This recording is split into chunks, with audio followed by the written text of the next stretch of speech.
শেখ হাসিনার বোনের মেয়ে, ব্রিটিশ সংসদ সদস্য, প্রায় 4 বার যিনি এমপি হয়েছেন এবং ব্রিটিশ সরকারের একজন গুরুত্বপূর্ণ মন্ত্রী ছিলেন, খুবই গুরুত্বপূর্ণ মন্ত্রী ছিলেন এবং বর্তমান যিনি প্রধানমন্ত্রী রয়েছেন তার খুব ঘনিষ্ঠ বন্ধু। সেই টিউলিপ সিদ্দিকী নাটকীয়ভাবে, ড্রামাটিক্যালি একটা চিঠি লিখেছেন ডক্টর মোহাম্মদ ইউনূসকে। চিঠির ভাষা খুবই চাতুর্যপূর্ণ, খুবই প্রফেশনাল এবং এই চিঠিটি ডক্টর মোহাম্মদ ইউনূসের জন্য একটা লায়াবিলিটিস হয়ে পড়েছে, ইতিবাচক এবং নেতিবাচক অর্থে।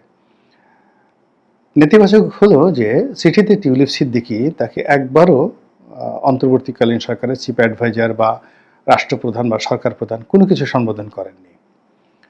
তার কাছে যে সকল অভিযোগ করেছেন, যে সকল কথাবার্তা বলেছেন, তাতে ডক্টর মোহাম্মদ ইউনূসের যে কর্মকাণ্ড, তার সরকারের কর্মকাণ্ডকে তিনি চ্যালেঞ্জ করে দিয়েছেন। তো এই চিঠির ভাষা তার জন্য অবমাননাকর। এই গেল এক। দ্বিতীয়ত, তিনি এই চিঠিটি লিখেছেন on behalf of British parliament, অর্থাৎ তিনি ব্যক্তি টিউলিপ সিদ্দিকী নন। তিনি সেখানে উল্লেখ করেছেন তার রাজনৈতিক পরিচয়, তিনি বর্তমানে সংসদ সদস্য এবং he is representing the British government and British parliament. তো ব্রিটিশ পার্লামেন্টের একজন member of parliament doctor Mohammad ইউনূসের সঙ্গে সাক্ষাৎ করার জন্য একটা চিঠি লিখেছেন, সেটা যে ভাষায় হোক না কেন, এটা যদি ডক্টর মোহাম্মদ ইউনূস রিফিউজ করেন, এটি ব্রিটিশ জাতির আত্মাভিমানে লাগবে। ব্রিটিশ এবং আমেরিকান তাদের সঙ্গে যারা কাজ করেছেন, মূল ব্যাপার হলো তাদের দেশের যদি আপনি একটা রাস্তার ছোট প্রাণীকে অপমান করেন, সেই অপমানের প্রতিশোধ নেওয়ার জন্য তারা যে কোনো মাটিকে ধুলায় মিশিয়ে দিতে পারে এবং এটাই তাদের আভিজাত্য। এবং যখন যে রাষ্ট্র ক্ষমতায় থাকে তারা সবসময় এইভাবে তাদের আভিজাত্য তারা ফুটিয়ে তোলে। যেমন দেখা গেল মুসলমানরা খুব যখন ক্ষমতাধর, তখন হাজ্জাজ বিন ইউসুফের একটা চিঠির মর্যাদা দেয়নি সিন্ধু রাজদাহির, এই জন্য তিনি সিন্ধু দখল করে নিয়ে গেলেন। আবার দেখা গেল যে গজনীর সুলতান মাহমুদ তো তিনি ভারত আক্রমণ করেন একের পর এক। তো এর পিছনে দেখা গেল যে তার কথা কেউ মানেনি। তো এরকম অসংখ্য ঘটনা রয়ে গেছে। তো সেইভাবে ব্রিটিশ আমেরিকানরা এখন মনে করে they are the Lord of the Rings, তারা সারা পৃথিবী শাসন করছেন। তো কাজেই তাদের যে কোনো একটা নাগরিক, এমপি তো দূরের কথা, মন্ত্রী তো দূরের কথা, যে কোনো একটা নাগরিক তাকে কোনো একটি রাষ্ট্র যদি অপমান করে, কষ্ট দেয়, তাহলে সেই রাষ্ট্রের বিরুদ্ধে তারা রীতিমতো যুদ্ধ ঘোষণা করে।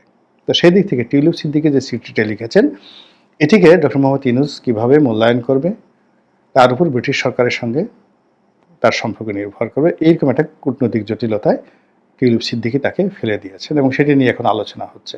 তো কই বিএনপির সঙ্গে আলোচনা হবে সেটা বাদ দিয়ে এখন টিউলিপ সিদ্দিকীর সঙ্গে আলোচনা হবে, কি হবে না ইত্যাদি নিয়ে কথাবার্তা হচ্ছে। অর্থাৎ ঘুরে ফিরে আমরা আওয়ামী লীগকে, টিউলিপ সিদ্দিকী, ডক্টর মোহাম্মদ ইউনূসকে আবার একই সমীকরণে আনতে বাধ্য হচ্ছি। এবং ডক্টর মোহাম্মদ ইউনূসের যারা কঠোর সমর্থক, তারা নানা রকম ব্যঙ্গ করছেন। টিউলিপ সিদ্দিকী যদি তার কাছে পা ধরে মাপ চায়, কান ধরে উঠা বসা করে তার নামে, মানে ডক্টর মোহাম্মদ ইউনূসের সামনে, তো এইরকম কথাবার্তা বলা হচ্ছে। কিন্তু যেভাবেই আপনি বলেন না কেন, আলোচনাটা তারেক রহমান ভার্সেস ডক্টর মোহাম্মদ ইউনূস এখান থেকে সরে গিয়ে tulip Siddiqui versus doctor Mohammad Yunus হয়ে গেছে। This is one. Second thing হলো, বাস্তবভাবে আপনাকে জানতে হবে, বর্তমান ফ্রান্সের যে প্রেসিডেন্ট ইমানুয়েল ম্যাক্রো, তার সঙ্গে শেখ হাসিনার ব্যক্তিগত বন্ধুত্ব সম্পর্ক আপনারা সবাই জানেন এবং তার সঙ্গে ব্যবসায়িক সম্পর্ক, পারিবারিক সম্পর্ক সব মিলিয়ে ইমানুয়েল ম্যাক্রো সঙ্গে ডক্টর মোহাম্মদ ইউনূসের সম্পর্ক আছে। কিন্তু যখন শেখ হাসিনার প্রশ্ন